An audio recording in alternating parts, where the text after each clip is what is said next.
Hello everyone. How's it going? Happy Thursday. I wanted to jump on for a few minutes, talk to you guys. If you're watching live, type hello, and if you are in the replay, type replay below in the comments. So yesterday, just to talk about where we left off, yesterday we talked about my extravaganzas in Spain and college and how I had an amazing time to be able to study abroad. And today I wanted to talk about finally graduating, right? I had the ability to graduate in 4 years. Tillman graduated with me the same year as well. And it was pretty much time to find a job, right? Because student loans were about to come in and I needed to find a way to pay those bills. I had to find a job. So what's interesting is that I had to move back at home with my mom and my brother and my little sister in the Bronx. So after all the pomp and circumstance, it's time, reality is starting to set in.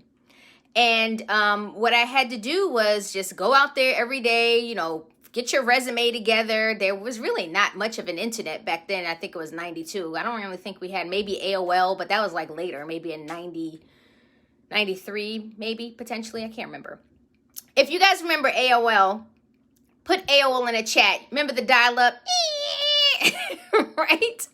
So, moved back home to the Bronx and, had to pay my mom a little rent because, I didn't want to live there rent-free. I had to show my respect, right? And started looking for a job. So, first let me ask you this. How many of you guys after college had to move back home as well? Go ahead and put home or back home in the chat. Let me know who else had to move back home for a period of time. And what's interesting is that it's okay, right? We all sometimes have to take a few steps back in order to move forward to go after our dreams. And that's what I had to do. It was a small 2-bedroom with me, my mom, my younger brother, and my little sister. But I knew that it was temporary. And sometimes you have to be a little uncomfortable in order to get comfortable later on. So finally, I found that job. It was, I was just a receptionist. I was just excited to be working. It was in Manhattan, like on 34th Street. And it was with, the name of the company was Manetti Farrow, and it was a distributor for Fendi handbags. And I remember I was so excited because we got 60% off Fendi handbags, which is a huge discount. But guys, guess what? It was still a lot of money to buy those handbags at a discount, okay?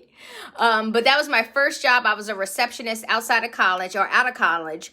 And after being at home with my mom and my family for about 5 months, I was like, okay, I got to find a place to live.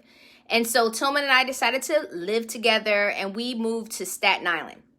And you're probably wondering, why did we move to Staten Island? Well, we hadn't heard a lot of crime happening in Staten Island when we looked at all the 5 boroughs, and that's why we selected Staten Island. That's actually the honest truth.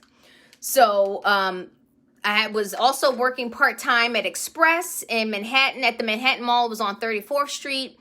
And retail is tough, man. People, especially during the holidays, people are coming in, just throwing the clothes all over the place. You're getting out late, having to fold those things back up. But yeah, if you had to work retail, much respect to you guys. Put retail if you've worked a retail job in the past in the comments if you've ever worked retail. I don't think I could do it again because I don't have the patience. So that's really all I wanted to talk about today. It's really just how I just want to touch base. This is about us reconnecting with family and friends and just saying hi to people because we've been in this pandemic. It's hard to communicate. I know we're probably tired of having Zoom calls, but it's fun to check in once in a while, see how you're doing, all right? So if you're checking in for the first time, put hi in the chat. I'll definitely reply to you, and I'll be back tomorrow for another short little catch-up on my background to see what we have in common, all right? So thank you so much for watching. If you're watching live, thank you, and if you are watching the replay, put replay in the chat. Have a great night.